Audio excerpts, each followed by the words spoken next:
గోకర్ణ క్షేత్రానికి ఉన్న గొప్పతనం ఏమిటంటే, నీ జీవితంలో ఎప్పుడైనా 4 ఒక్కసారి దొరికితే నీ అంత ధన్యాత్ముడు లేడు అని చెప్తారు. 4 ఒక్కసారి దొరకాలి.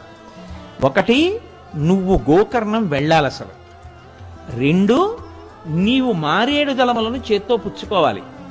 3, నీకక్కడ శివలింగం ఏ రాయైన శివలింగమే, ఓ శివలింగంగా నువ్వు అక్కడ భావన చెయ్యాలి. లేకపోతే అక్కడ ఉన్నటువంటి స్వామికి మహాబలేశ్వరుడని పేరు, మహాబలేశ్వర దర్శనం చెయ్యాలి.